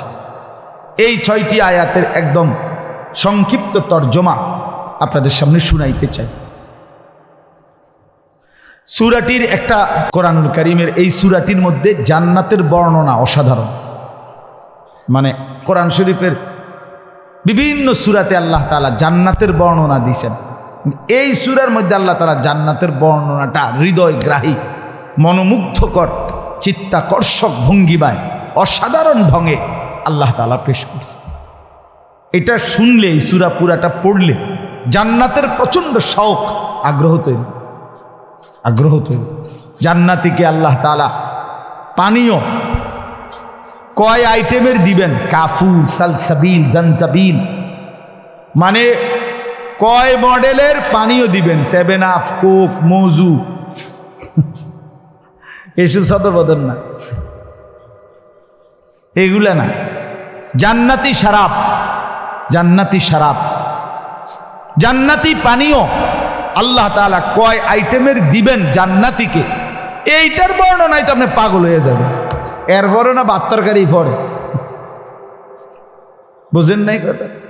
আপেল মালটা তো পরের কথা, পানীয়র আইটেম শুনলেই তো আপনি বেদিশ হয়ে যাবেন। করছে কি মানে, বলে কি মানে, এত সুন্দর। ইজা রাআইতা সাম্মা রাআইতা নাঈমান ওয়া মুলকান কাবীরা। আল্লাহ বলছে এই সূরার মধ্যে, আমার বান্দা যখন জান্নাত দেখবে তো বারবার ফিরে ফিরে দেখবে, ঘুরে ঘুরে দেখবে, বারবার চোখ দিয়ে তাকাবে, আরে এইটা কি, ওইটা কি, এটা তো সুন্দর, এটা দিয়ে আরো সুন্দর, এটা দিয়ে আরো সুন্দর। তো আমার বান্দা বারবার দেখে বুঝবে যে নেয়ামতে ভরা এক বিশাল সাম্রাজ্য আল্লাহ তাকে দান করছে। মুলকান কবীরা, মুলকে কবীর। হ্যাঁ প্রিয় ভাই আমার, তুমি যদি দুনিয়ার অন্য মানুষের কথা শুনে মজা পাও, আমরাও আল্লাহর কালাম শুনে বিশ্বাস করে আলহামদুলিল্লাহ মজা পাই, তৃপ্তি পাই। আলহামদুলিল্লাহ, আলহামদুলিল্লাহ। সর্বনিম্ন যে জান্নাতিকে আল্লাহ তাআলা জান্নাত দিবেন, একেবারে সবচেয়ে ছোট জান্নাত, সেটাই ফেরেশতাকে জিজ্ঞেস করবে ওই জান্নাতি বান্দা যে ফেরেশতা ভাই আমারটা কয় শতক? তো ধরেন 40 শতক, কি বলে 30 শতক, একটা ইউনিয়ন বরাবর। আল্লাহু আকবার। ফেরেশতা বলবে সবচেয়ে ছোট জান্নাত আপনাকেই দিছে, সবার শেষ আপনি জান্নাতে ঢুকলেন, আপনারটা 10 দুনিয়া বরাবর। তো বাকিডি আপনি হিসাব করেন, আপনাদের কাছে ফিতা থাকলে আপনারা মাপেন, মুনাজাতের পরে তার কাম নাই, এরপরে মাপবেন। আল্লাহু আকবার। তো এই জন্য বললাম এই সূরার মধ্যে জান্নাতের বর্ণনা চমৎকার, অত্যন্ত সুন্দর বর্ণনা দিয়েছেন আল্লাহ তাআলা। রাসূলুল্লাহ সাল্লাল্লাহু আলাইহি সাল্লামের উপরে যখন এই সূরাটা নাজিল হয়েছে, তখন নবীজির সামনে কয়েকজন সাহাবী ছিলেন। এই সাহাবীদের মধ্যে একজন সাহাবী ছিলেন কালো রঙের, প্রচণ্ড কালো রঙের সাহাবী সামনে ছিল। উনি সহজ সরল সাদাসিধে সাহাবী ছিলেন, আল্লাহকে ভালোবাসতেন, আখিরাতকে ভালোবাসতেন, নবীজিকে ভালোবাসতেন। তো নবীজির উপরে জিবরাইল যখন এই সূরাটা নাজিল করছে, নাজিল করে যখন চলে গেছে, আল্লাহ নবী সাল্লাল্লাহু আলাইহি সাল্লাম সাহাবীদের সামনে, এই যে কয়েকজন ছিল সামনে, ওনাদের সামনে এই সূরাটা তেলাওয়াত করছে। এই সূরাটা তেলাওয়াত করছে, আর এই জান্নাতের এই অসাধারণ বর্ণনা শুনে এই সামনের যেই সাহাবীটা রজুলুন আসওয়াদ, কালো রঙের সাহাবী ছিলেন, এই সাহাবী তাফসীরের মধ্যে লিখছে জাফারা জাফরাতান, একটা জোরে চিৎকার দিছে, এক চিৎকারে ওই সাহাবী এখানেই জান্নাতের আগ্রহে ইন্তেকাল করে ফেলছে। রাসূলুল্লাহ সাল্লাল্লাহু আলাইহি সাল্লাম তখন বললেন কাদ আখরাজা নাফসা সাহিবিকুম আশ-শাওকু ইলাল জান্নাহ, তোমাদের বন্ধু, তোমাদের সাথী জান্নাতের শৌক আগ্রহে জান দিয়ে দিল, জীবন দিয়ে। এই ছিল সাহাবায়ে কেরাম, যাদের কলিজার ভিতরে 24 ঘন্টা জান্নাতের তামান্না থাকতো, জাহান্নামের ভয় থাকতো, আল্লাহ তাআলার মহব্বত থাকতো। আল্লাহর জন্য জীবন দেওয়া, রাসূলুল্লাহ সাল্লাল্লাহু আলাইহি ওয়াসাল্লামের মহব্বতে জীবন দেওয়া যাদের জীবনের স্বপ্ন ছিল। নিকাল যায় দম তেরে কদমোं के नीचे यही दिल की हसरत यही दिल की आरज़ू है। প্রিয়তমের কদমের নিচে জীবন দিয়ে দেওয়া, এটাই দিলের তামান্না। আল্লাহ এবং তার রাসূলের ভালোবাসায়, আখিরাত আর পরকালের স্বপ্নে আশায় সাহাবায়ে কেরাম প্রতিনিয়ত জীবন দিয়ে। আমরা বহু হাদিসে পড়ছি, তারিখে পড়ছি, সাহাবায়ে কেরাম যখন আল্লাহর জন্য যুদ্ধের ময়দানে শহীদ হইতেন, রক্ত ঝরত, আল্লাহর জন্য জীবন দিতেন, তো শেষ মুহূর্তে সাহাবীরা বলতেন ফুস্তু ওয়া রব্বিল কাবা, কাবার রবের কসম আমি সফল হয়ে গেলাম। ফুস্তু, আমি কামিয়াব, আমি কামিয়াব। পৃথিবীবাসী মনে করেছো আমি হেরে গেছি, আমি পরাজিত, পৃথিবীবাসী মনে করছো আমি আমারে মেরে ফেলছো, না না, আমি কামিয়াব হয়ে গেলাম। এজন্য ফিলিস্তিনের মুজাহিদ ব্যর্থ না, কামিয়াব। গাজার মুজাহিদ ব্যর্থ নয়, কামিয়াব, কামিয়াব। প্রতিদিন রক্ত ঝরছে মোমেনের, তো তারা যেন নিজের রক্তের বিনিময়ে জান্নাত কিনে নিচ্ছে, জান্নাত গ্রহণ করছে। যুবক ভাই, তোমাদের কাছে আমার একটা অনুরোধ আছে। এতগুলো ছেলে তোমরা, মাশাআল্লাহ, তোমাদের কাছে আমার একটা অনুরোধ ভাই, আমার এই কথাটা মনোযোগ দিয়ে শুনো। প্রতিদিন ফিলিস্তিনের মুসলমানের রক্তে এই জমিন ভাইসা গেছে। কি পরিমাণ নারী, পুরুষ, এতিম বাচ্চা অসহায়ের মতো, ভিখারির মতো ঘুরছে, ঘর নাই, বাড়ি নাই, খাদ্য নাই, খাবার নাই, রক্তে লাল হয়ে গেছে মুজাহিদিনদের রক্তে। হামাসের একজন মুজাহিদও দাঁড়াইতে পারে না ঠিক মতো, দাঁড়াইলেই বেঈমান প্রতিটা সর্দারকে হত্যা করছে, শহীদ করছে।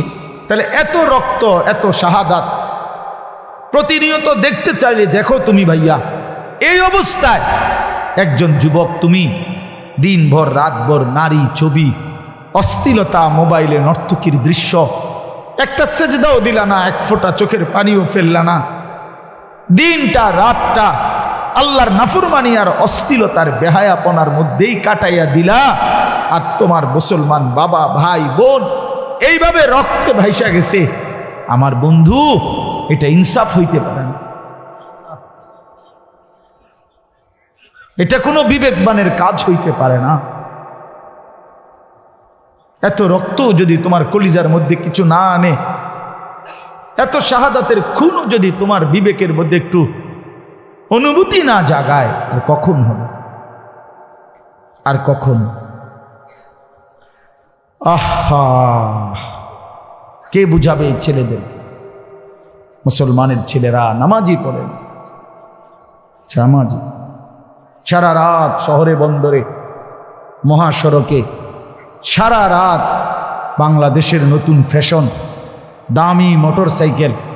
বাংলাদেশে এখন প্রাইভেট কারের চাইতেও দামি মোটর সাইকেল, কথা বুঝেন নাই? স্বাভাবিক প্রাইভেট কারের চাইতেও দামি মোটর সাইকেল আছে। এই মোটর সাইকেল নিয়া যুবতী মেয়ে নিয়া, কার মেয়ে কার ছেলে কে জানে, নিয়া শহরে বন্দরে মহাসড়কে সারা রাত ঘুরে। ঢাকা থেকে কক্সবাজার, কক্সবাজার থেকে ঢাকা, ঢাকা থেকে পদ্মার পার, পদ্মার পার থেকে ঢাকা, এই চলছে। কে মা কে বাবা, কার ছেলে কার মেয়ে, কোথায় রাত কাটায়, কোথায় দিন কাটায়।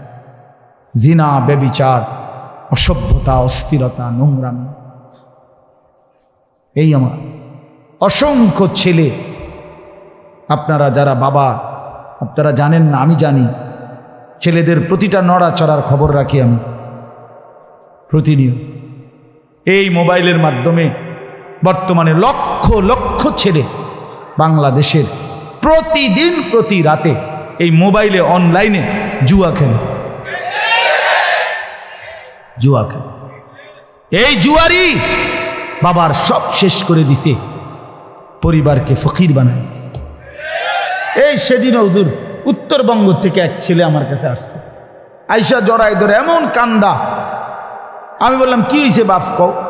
কও হুজুর, আমার বাবার ফার্নিচারের দোকান ছিল, 2.5 লক্ষ টাকা বাবার ফার্নিচারের দোকানের টাকাটা পুঁজি চুরি করে নিয়ে নিছি, নিয়া অনলাইনে মোবাইলে জুয়া খেলতে গিয়ে টাকাটা শেষ। এখন বাপেও ফকির, আমিও ফকির, বাবাও পথে বসে গেছে, আমিও পথে। আমি এখন কি করব? এই পরিমাণ ওই কোথাকার ক্রিকেট খেলোয়াড়, কোথায় ফুটবল খেলোয়াড় খেলে, আর এই বেঈমানে এখানে বৈশা ওই খেলোয়াড়ের জন্য জুয়া ধরে, বাজি, বুঝলেন? এই বলে ছক্কা মারবে, এটাতে 6 মারবে, এটার উপরে বেট 2000 4000 টাকা জুয়া খেলে, অনলাইনে জুয়া। বর্তমানে এমনি জুয়ার চাইতে মোবাইলের জুয়া জনপ্রিয়। আল্লাহ আমাদের সন্তানদেরকে ফিরবার তৌফিক দান করে। অসংখ্য মা বাপ জানেই না এটা যে পয়সা, তার ছেলেটা পয়সা গন্ধ ছুটে গেছে, বাপ মা জানে। এই অসভ্যর যে চরিত্রহীন হইয়া কিচ্ছু নাই ভিতরে, তার জানেন। জানেন, চেহারা দেখতেই তো বোঝা যায় চোখ ভিতরে ঢুকা গেছে, সাফা ভাঙ্গা গেছে, কোমরে গোশত নাই। কেন এমন হইল? আরে অসভ্য, এমন হইল কেন? তো 16 বছরের তাগড়া ছেলে, 18 বছরের তাগড়া ছেলে, তোমারে দেখলে এরকম অসুস্থ বেয়ারাম মনে হয় কেন? ওই যে নারী ছবি, জিনা ব্যভিচারের দৃশ্য, নিজের হাতকে নাপাক ব্যবহার, আর কি? শরীর নাপাক, কাপড় নাপাক, পোশাক নাপাক। আল্লাহ হেফাজত করেন। আমি আসলে আপনারা বয়স্ক, আমার উস্তাদ সামনে, এরপরেও আমি শুধু যুবকদের ভালোবাসায়, এটা আবার একটা আলাদা মিশন, আলাদা ফিকির, এই জন্য আমি বললাম মুসলমানের ছেলেগুলো ইনশাআল্লাহ ফিরে আসলে আগামী দিনে ইসলামের পতাকা এদের দ্বারাই উড়বে ইনশাআল্লাহ। ইনশাআল্লাহ এই ছেলেরাই একদিন অচিরেই ইমাম মাহাদির পক্ষে আর লড়বে ইনশাআল্লাহ। মনে রাখো যুবক, তুমি হয়তো কাজে লাগলা না, কিন্তু ইনশাআল্লাহ মুসলমানের অগণিত যুবক রেডি হচ্ছে, আগামী দিনে জান বাজি রাখবে ইনশাআল্লাহ। দেখো বললাম, দেখো।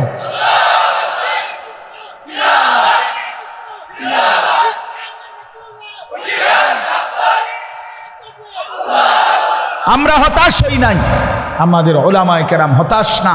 আমরা বলে যাচ্ছি ইনশাআল্লাহ আপনার কোন সাগরেও যদি কেউ, মহাসাগরেও যদি কেউ এক পাশে পানির মধ্যে নিজের হাত দিয়ে এমনি নাড়া দেয়, যদিও মনে হয় যে এত বড় সাগরে আমি নাড়া কদ্দুর দিলে আর কি নড়বে পানি, না, পানি ঠিকই এক বিন্দু হইল নড়ছে, আমার চোখে ধরা খায় নাই, পানি ঠিকই নড়ছে।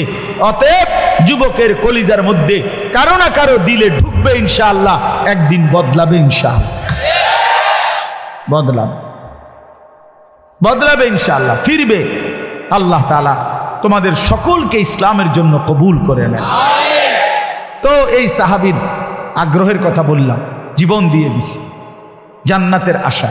এটাই সূরার তাফসীরের মধ্যে, তাফসীরের কিতাবে আছে। এবার তরজমাটা শুনেন। আল্লাহ তাআলা এখানে শুধু একটা কথা মনে করাইছে।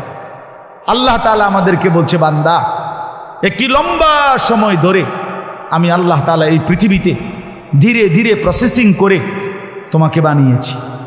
প্রতিটা মানুষকে আমি বানিয়েছি। মানুষকে আল্লাহ তাআলা 7টি স্তরে বানিয়েছেন। 1 নাম্বার মাটি, 2 নাম্বার বীর্য, 3 নাম্বার জমাট রক্ত, 4 নাম্বার গোশতের টুকরা, 5 নাম্বার হাড্ডির খাঁচা, 6 নাম্বার গোশতের আবরণ, 7 নাম্বার রূহ ফুঁকে দিয়ে মায়ের পেট থেকে বের করছেন। এই 7টি ধাপের মধ্যে আল্লাহ বলেন, বান্দা, প্রথম মাটি। এবার মনে রাখো, মাটির যেই অস্তিত্বের মধ্যে তোমার অস্তিত্ব ছিল, সেটা তুমি 1 মিনিট চোখ বন্ধ করে ভেবে দেখো, কত লম্বা সময় ধরে মাটির মধ্যে আমি আল্লাহ তোমার অস্তিত্ব সংরক্ষণ করেছি। সেটা পৃথিবীর কেউ জানে না, শুধু আমি জানি। মাটি থেকে নির্দিষ্ট পরিমাণ খাবার আমি আল্লাহ উৎপাদন করেছি, সেই খাবারের মধ্যেও তোমার অস্তিত্ব ছিল, সেটা কেউ জানতো না, আমি জানি। নির্দিষ্ট পরিমাণ খাবার তোমার বাবা খেয়েছে, ভক্ষণ করছে, এতে করে নির্দিষ্ট পরিমাণ বীর্য তৈরি হয়েছে। সেটা কতদিন ছিল বাবার কাছে, তোমার অস্তিত্ব, সেটা আমি আল্লাহই জানি, বীর্যের আকারে। এরপরে বাবা মায়ের মিলনে স্বামী স্ত্রী উভয়ের মিশ্র বীর্য একত্রিত করে একটি নির্দিষ্ট জায়গা রেহেমে জরায়ুতে আমি আল্লাহ স্থাপন করেছি তোমাকে তৈরি করার জন্যে, সেটাও কেউ জানতো না। 10 মাস তারপরে আবারও মায়ের সেই জরায়ুতে আমি আল্লাহ ধীরে ধীরে এই জমাট রক্ত, গোশতের টুকরা, হাড্ডির খাঁচা, গোশতের আবরণ, চোখ, নাক, কান, হাত, পাও দিয়ে একদিন মায়ের পেট থেকে আমি আল্লাহ তোমারে এই পৃথিবীর আলো দেখাইছি। আল্লাহ বলে, বান্দা, বুঝে দেখো, হাল আতা আলাল ইনসানি হিনুম মিনাদ দাহর, যুগের পর যুগ মানুষের উপর দিয়ে এতটা লম্বা সময় পার হইছে, বান্দা, লাম ইয়াকুন শাইআম মাযকুরা, তোমার উল্লেখ করার মতো কোনো নাম, ঠিকানা, নিশানা, কোনো চিহ্ন, কোনো নথিপত্রে কোথাও তোমার কোনো আলোচনা ছিল না। অথচ তুমি মাটির মাঝে ছিলা, তুমি খাবারের কণিকায় ছিলা, তুমি বাবার বীর্যে ছিলা, তুমি মায়ের জরায়ুতে ছিলা। আমি জানতাম, আমি ধীরে ধীরে প্রসেসিং করে তোমার এই অবস্থায় এনেছি। পৃথিবীর কোনো কাগজে পত্রে আলোচনায় তোমার কোনো নাম নিশানা ছিল না। ছিল? কথা বলেন। একজন উচ্চশিক্ষিত ব্যক্তিকে, যিনি কম্পিউটার, ইন্টারনেট, অনলাইন, গুগল এগুলো খুব বুঝে মনে করেন, ওনারে বলেন আগামী 30 বছর পরে কোন মাটির কণিকা থেকে কোন মানুষ তৈরি হবে, এটা বলে দাও। পারবে কোথাও? গুগল সার্চ করলে এটা বের হবে না, কোথাও নাই। আল্লাহ বলেন ইন্না খালাকনাল ইনসানা মিন নুতফাতিন আমশাজ। এই নুতফাতিন আমশাজ মানে হলো স্বামী স্ত্রী উভয়ের বীর্য একত্র করে আমি আল্লাহ তাআলা জরায়ুর মধ্যে স্থাপন করে আমি আল্লাহই মানুষকে সৃষ্টি করেছি। সুবহান। এখন প্রশ্ন হইল যে এই যে লম্বা সময় মাটি, খাবার, বীর্য, মায়ের জরায়ু, এরপরে 10 মাসের ধীরে ধীরে এই প্রসেসিং, আল্লাহ বলেন এতটা লম্বা সময় ধরে আমি আল্লাহ যে তোমারে ধীরে ধীরে বানাইলাম, এই পর্যন্ত আইনা মায়ের পেট থেকে পৃথিবীর বুকে আলো দেখাইলাম, কথা বলার শক্তি, হাত নাড়াইবার শক্তি, চিন্তা করবার শক্তি সব আমি দিলাম। তুমি কি একটা বারো ভাবলা না যে আল্লাহ এত দিন লাগাইয়া, এত সময় ব্যয় করে, এত সুন্দর যত্ন করে আপনি আমারে কেন বানাইলেন? এই আমার কথা শেষ, আর অল্প, এই 5টা মিনিট লাগবে না। বলেন এই কথা কি ভাবা উচিত ছিল না ভাই? কথা বলেন না, এ কথা ভাবা উচিত ছিল কি না বলেন? তো কেন ভাবলেন? ওই যে ওই অপদার্থ, এই বেটা অপদার্থ, তুই বেটা উঠে যা বেটা। আরে বেটা তোকে বলছি বেটা, এই গঞ্জিওয়ালা। আবারও সে পিছনে তাকায়, কি পরিমাণ অপদার্থ দেখছেন? মোবাইলটা নিয়ে যে তুমি বারবার ছবি উঠাও নিজে নিজে, পাগল। হ্যাঁ হ্যাঁ, না না, 2-1 জনের বোঝা উচিত যে এতটা বড় ব্যাককল। ভেবে দেখেন, কারে বলে, কি গরুরে বলে না ছাগলরে বলে তাও জানে না। চল বেটা জিন্দিগি এভাবেই চালা। এই জন্য বললাম, আল্লাহ তাআলা বলে বান্দা তুমি কি একবারও ভাবলা না, তুমি কি একবারও জিজ্ঞেস করলা না যে আল্লাহ এত যত্ন করে, এত সুন্দর করে আপনি আমারে কেন বানাইলেন এত সময় লাগাইয়া?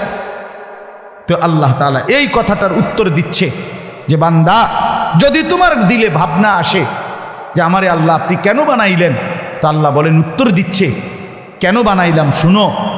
এই লম্বা সময় যুগের পর, এই সূরায়ে দাহার, দাহার মানে যুগ, যুগ যুগ ধরে লম্বা সময় পার করে আমি আল্লাহ মানুষকে সৃষ্টি করেছি কেন?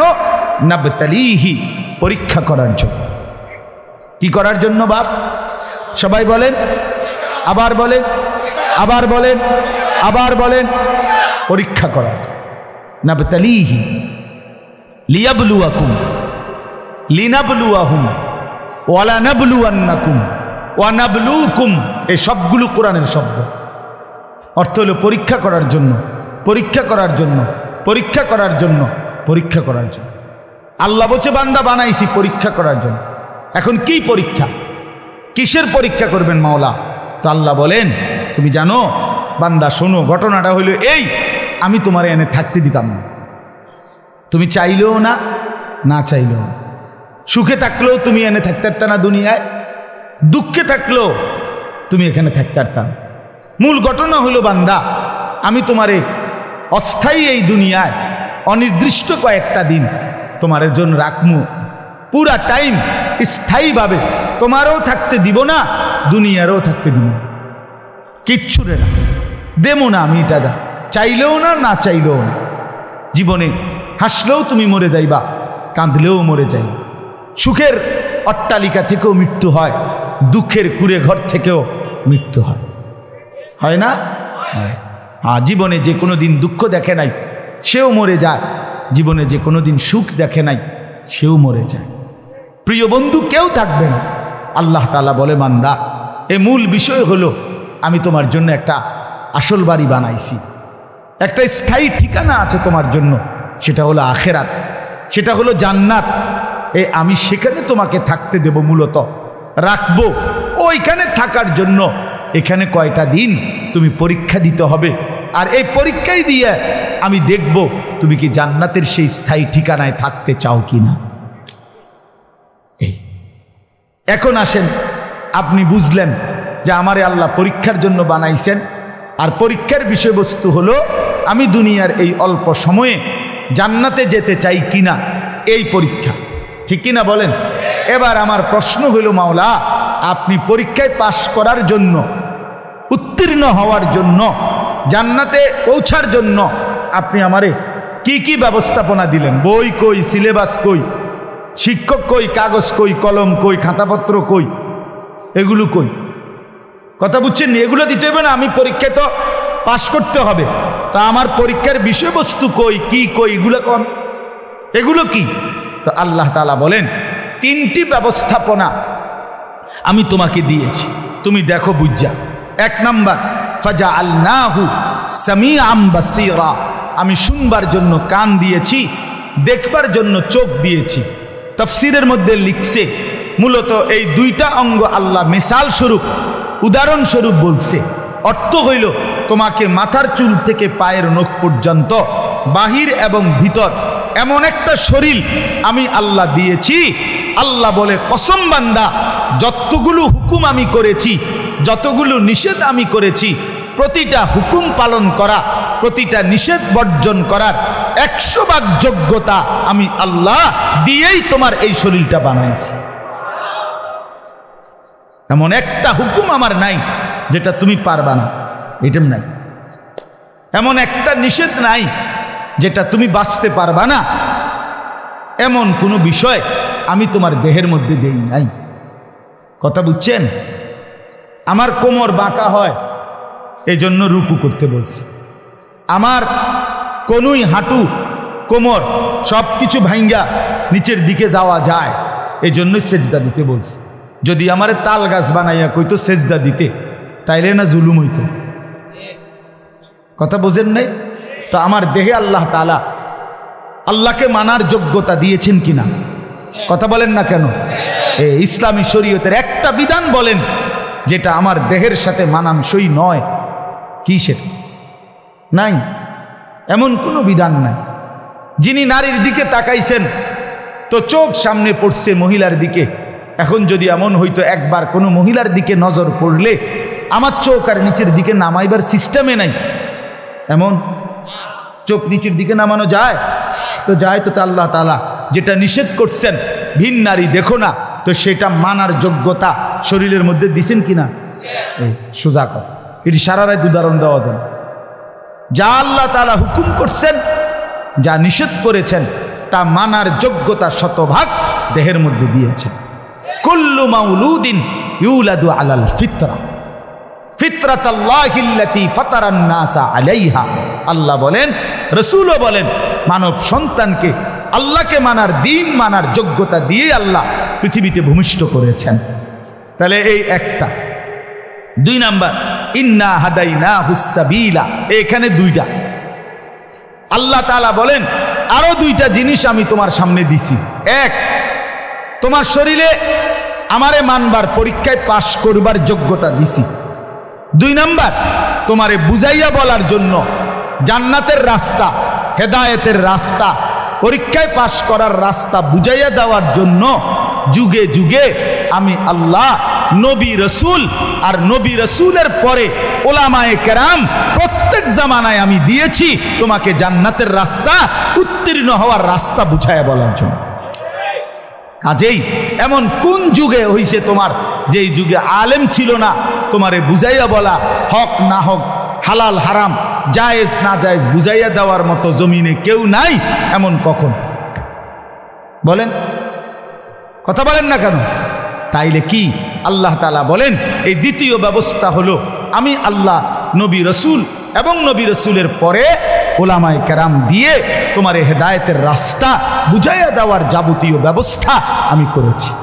3 নাম্বার, আমি তোমাকে বুঝবার জন্য সরাসরি আমার আসমানি কিতাবই তোমার সামনে রাখছি।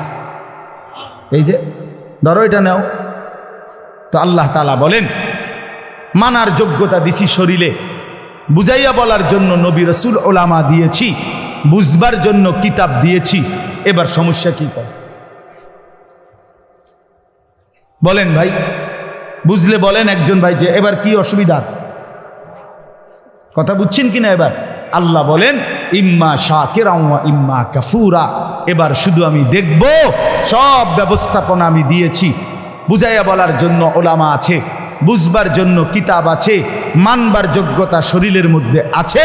এবার আমি শুধু দেখব তুমি বান্দা আমার অনুগত নাকি অবাধ্য। ইম্মা, কি মিল কোরআনে, কি সুন্দর। ইম্মা শাকিরা ওয়া ইম্মা কাফুরা। এবার দেখব তুমি কৃতজ্ঞ না অকৃতজ্ঞ, অনুগত নাকি অবাধ্য।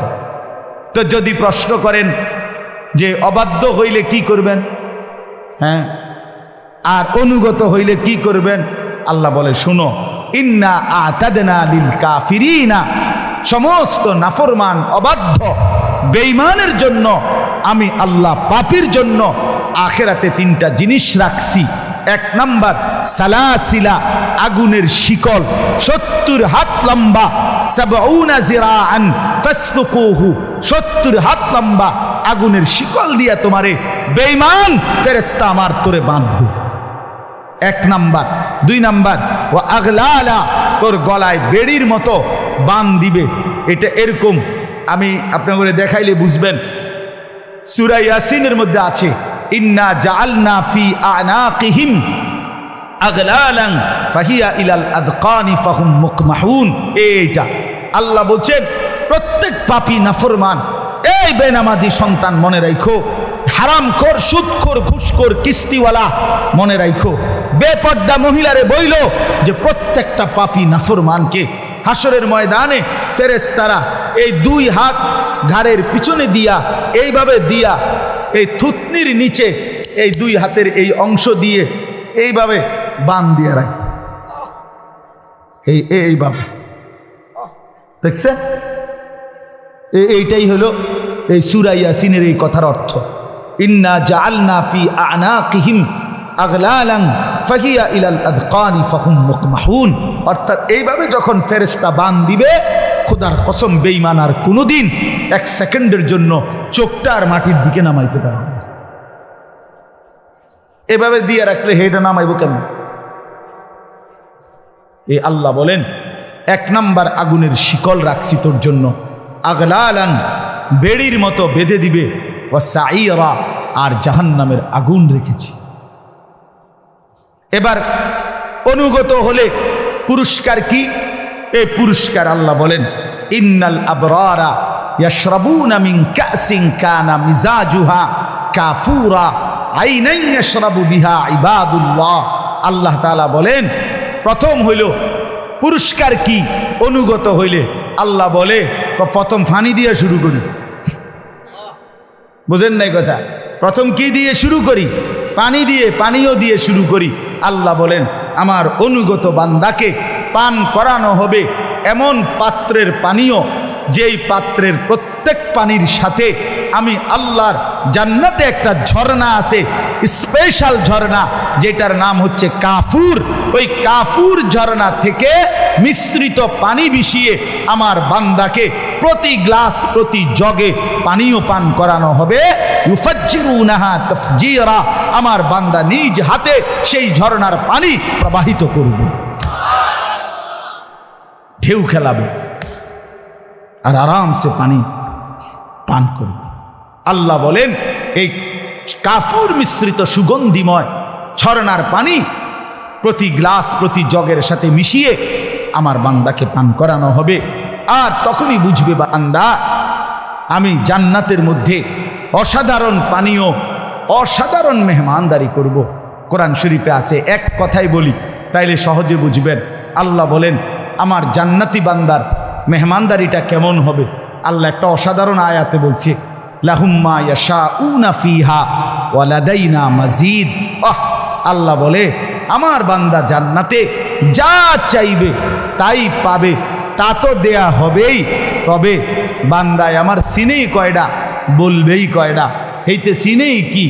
সে বলা শেষ করলে আমি আল্লাহ এবার আমার কাছে আরো অসংখ্য কোটি কোটি নিয়ামত আছে, এবার সেগুলো আমি তাকে দেব। লাহুম মা ইয়ানিনা। হ্যাঁ, এক সাহাবী তারিখের মধ্যে আছে, এক যুদ্ধের ময়দানে শাহজাদি, ওই সম্রাটের মেয়ে খ্রিস্টান, উনি গনিমতের মাল হিসাবে উনার বন্টনে পাইছে।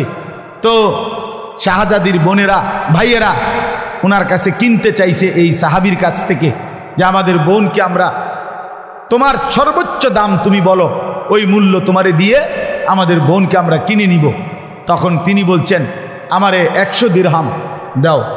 তখন 100 দিরহাম তারা দিয়ে বোনকে নিয়ে গেছে। তো অন্যান্যরা বলছে হায় তুমি এই সামান্য দাম চাইলা, মাত্র 100 টাকায় বেচা লাইলা, হ্যাঁ তুমি তো আরো অনেক দাম বলতে পারতা। তো ওই সাহাবী বলেন আল্লাহর কসম এর চাইতে বেশি কোনো সংখ্যা আছে আমার এটা জানাই না। সাহাবায়ে কেরাম এতটা সাদাসিধে দুনিয়া কাটাইছেন, এতটা সাদাসিধে। তো এই জন্য বললাম আল্লাহ তাআলা বলেন বান্দা বান্দা যা চাইবে তা তো দেবই, আমি আল্লাহ নিজের থেকে অগণিত দেব, অগণিত দেব। এই জন্য প্রিয় ভাই, রাত গভীরে এই আজকে আমার এতটুকুই কথা, আমরা প্রত্যেকে ইনশাআল্লাহ নিজের জীবনের কদর করি। আল্লাহ তাআলা আমাদের শরীরে আল্লাহকে মানার যোগ্যতা দিয়েছেন, ফজরের নামাজ পড়ার যোগ্যতা আমাদের শরীরে আছে তো ভাই, জোহর আসর পড়ার যোগ্যতা আছে তো আমাদের। হালাল হারাম জায়েজ না জায়েজ একটা বিষয় আল্লাহ জুলুম করে নাই, জুলুম করে নাই। ইন্নাল্লাহা লা ইয়াজলিমু মিসকালা যাররা, এক বিন্দু জুলুম আল্লাহ করে না।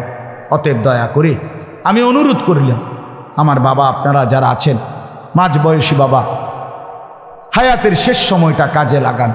নিজেদের স্ত্রী কন্যাদেরকে বলেন দিন মানতে। নওজোয়ান ছেলে তোমাদের কাছে আবারও বলছি ভাই, মোবাইলের এই নেশা, নারীর নেশা, মদের নেশা, জুয়ার নেশা ছেড়ে দাও বাপ। দেখবা দুনিয়াটাও অনেক সুন্দর হবে, আখেরাতটাও অনেক সুন্দর হবে। আল্লাহ তাআলা 10 দিন ব্যাপী এই তাফসীরুল কোরআন মাহফিলকে কবুল করে নেন। যত উলামায়ে কেরাম যত নসিহত করেছেন করবেন, আল্লাহ তাআলা সকলের কথায় সকল মানুষকে আল্লাহর বান্দাদেরকে আমল করার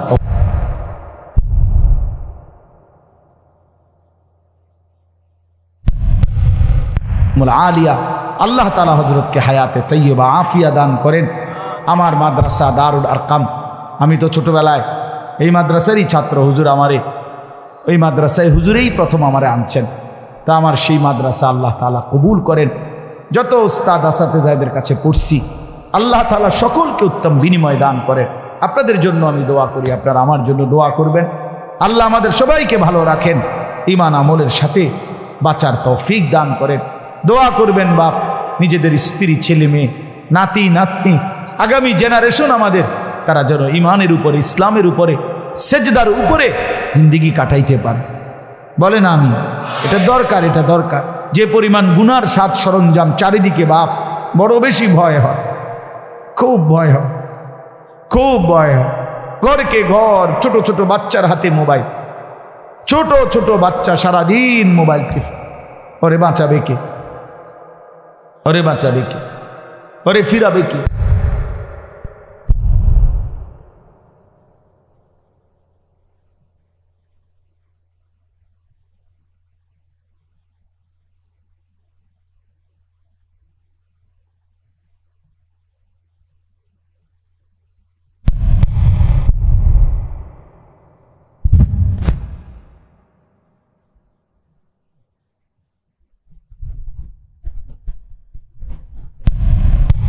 বলি আমার এই ছোট্ট মেয়ে যখন হাসি দেয়, আমার কাছে মনে হয় এই হাসির সামনে পৃথিবীর সব মানুষের বানানো সুন্দর তুচ্ছ। মালিকের দেওয়া এই মুখের হাসি, এই ছোট্ট বাচ্চার, এটাই সবচেয়ে সুন্দর, আল্লাহর দেওয়া সুন্দর। তাহলে আমার সেই ছোট্ট সন্তান, সে আগামী দিনে ঈমান ইসলামের উপরে, আল্লাহর দ্বীনের উপরে বেঁচে থাকুক, আল্লাহকে নিয়ে বেঁচে থাকুক, এটা আমার দিলের তামান্না, এটা আমার দিলের স্বপ্ন, এটা আমার দিলের স্বপ্ন। আল্লাহ তাআলা আমাদের সমস্ত ছেলেদেরকে বাঁচান, রহম করেন, আমিন। সুবহানাল্লাহি ওয়া বিহামদিহি। দোয়া আপনি করবেন। আলহামদুলিল্লাহ, আজকে আমাদের তফসিরের ৬০ দিন আর মাত্র ৪ দিন বাকি আছে। ইনশাআল্লাহ আমরা বিভিন্ন চেষ্টা করে আসবো বাকি দিনগুলিতে। আপনার থেকে আমরা সাধ্য অনুযায়ী দান দক্ষিণা করবো। আজকে আমাদের বন্ধুদের কাছে যারা দোয়া চাইছে, আবুল কালাম মেম্বার ওনারা আপনার জন্য আপনার মর্যাদা দোয়া চাইছেন। আবুল কালাম তারা আপনার মর্যাদা দোয়া চাইছেন। মরম সিদ্ধুল্লাহ সরকার ওনার জন্য দোয়া চাইছেন। নুরুল্লাহ সরকার ওনার জন্য দোয়া চাইছেন। আরজুল্লাহ সরকার ওনার জন্য দোয়া চাইছেন।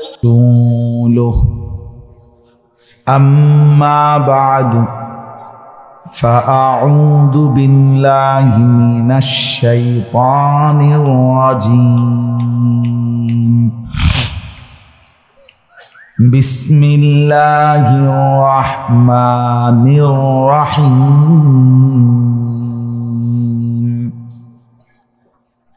هل أتى على الإنسان حين من الدهر لم يكن شيئا مذكورا إنا خلقنا الإنسان من نطفة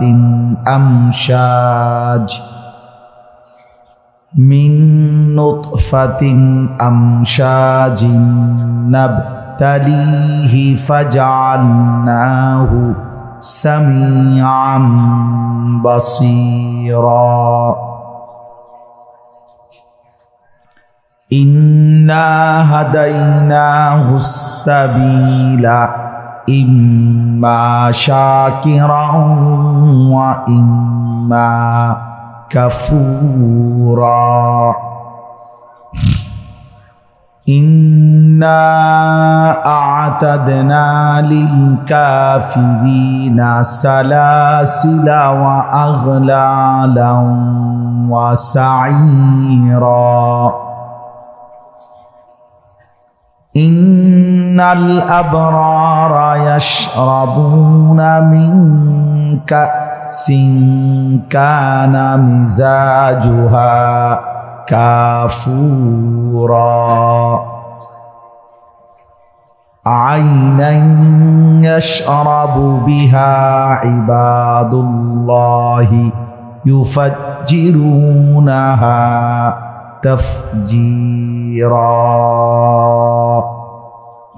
صدق الله مولانا العظيم وقال نبينا صلى الله عليه وسلم الكيس من دان نفسه وعمل لما بعد الموت والعاجز من أتبع نفسه هواها وتمنى على الله اللهم صل على محمد وعلى آل محمد كما صليت على إبراهيم وعلى آل إبراهيم إنك حميد مجيد اللهم بارك على محمد وعلى آل محمد كما باركت على إبراهيم وعلى آل إبراهيم إنك حميد مجيد سبحانك لا علم لنا إلا ما علمتنا إنك أنت العليم الحكيم الحمد لله আল্লাহ পাক রব্বুল ইজ্জত জুল জালাল ওয়াল ইকরামের ফজল কারাম রব্বুল আলামিনের অপরিসীম ইহসান মেহেরবানি দয়া আল্লাহ তাআলা আমাদেরকে আজ 22 নভেম্বর 2024 রোজ শুক্রবার বিবারিয়া সদর ঘাটুরা মিলন বাজার এলাকাবাসীর উদ্যোগে 10 দিন ব্যাপী অর্থাৎ 17 নভেম্বর থেকে শুরু হওয়া এবং ইনশাআল্লাহ আগামী ২৬ নভেম্বর শেষ হবে এই 10 দিনব্যাপী ঐতিহাসিক পবিত্র 17তম তাফসীরুল কোরআন মাহফিলের আজকের এই ৬ষ্ঠ দিনে ৬তম দিনে আল্লাহ তাআলা আমাদেরকে আসবার বসবার আল্লাহর জন্যই জমা হওয়ার তৌফিক দান করেছেন। এজন্য আমরা সকলেই বলি আলহামদুলিল্লাহ। সবার কাছে বিনীত অনুরোধ, বিশেষ করে যারা দাঁড়িয়ে আছেন, যদি সুযোগ হয়, যার যেটুকু সম্ভব হয়, বসলে ভালো।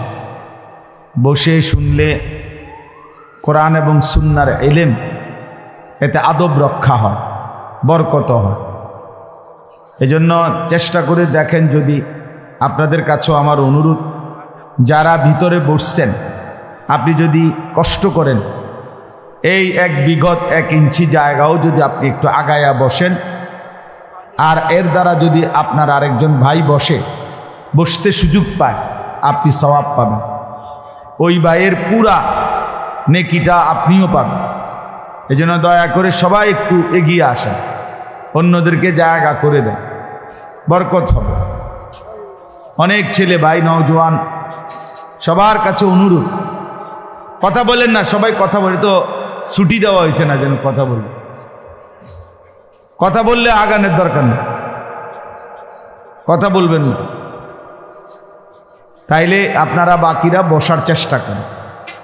কোরআন শরীফে আছে হযরত মূসা আলাইহিস সালামকে আল্লাহ তাআলা প্রথম যখন তুর পাহাড়ে কথা বলবেন, তখনই আল্লাহ তাআলা শুরুতে বলে নিছেন, ইন্নী আনা রব্বুক ফাখলা'না আলাইক, আমি তোমার রব, তুমি তোমার জুতা খুলে ফেলো।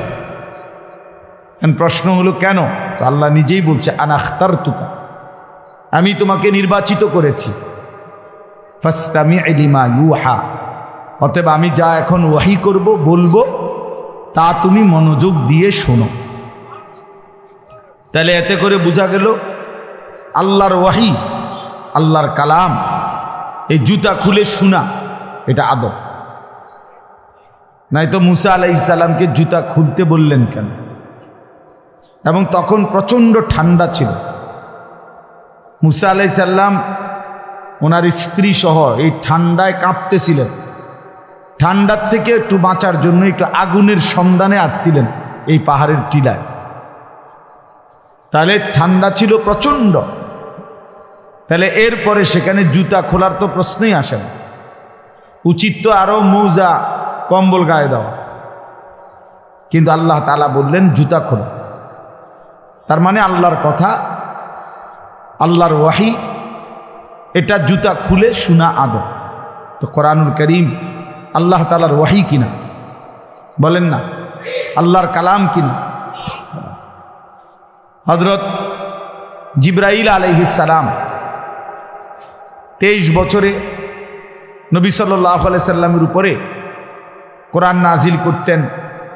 আবার এমনি তো অন্যান্য কথাবার্তা বলার জন্য আল্লাহর পক্ষ থেকে আসতেন। তো তিনি যখন মানুষের আকৃতিতে রাসূলুল্লাহ সাল্লাল্লাহু আলাইহি সাল্লামের সামনে আসতেন, কখনো অদৃশ্যভাবেই আসতেন, নবীজি সাল্লাল্লাহু আলাইহি সাল্লামের সাহাবীরা সেটা দেখতো না, কিন্তু কখনো কখনো জিবরাইল আলাইহিস সালাম মানুষের আকৃতিতেও আসতেন। তখন এসে কথা বলার জন্য আল্লাহর নবী সাল্লাল্লাহু আলাইহি সাল্লামের সামনে বিনয়ের সাথে বসতেন। আগে বসতেন, এরপরে বলতেন। এবং বসাটাও এতটা ছিল যে হাদিসে জিবরাইলের মধ্যে আছে, একদম নবী সাল্লাল্লাহু আলাইহি সাল্লামের মুখোমুখি বরাবর হয়ে বসতেন। ফলে নবীজির হাঁটু বরাবর হাঁটু, নবীজির বুক বরাবর বুক, চোখ বরাবর চোখ, এত মনোযোগী হতো। এই জন্য এইটাও একটা আদব যে আল্লাহর কথা বসে শুনতে হয়। কোরআন সুন্নাহর ইলমের জন্য আদব জরুরি।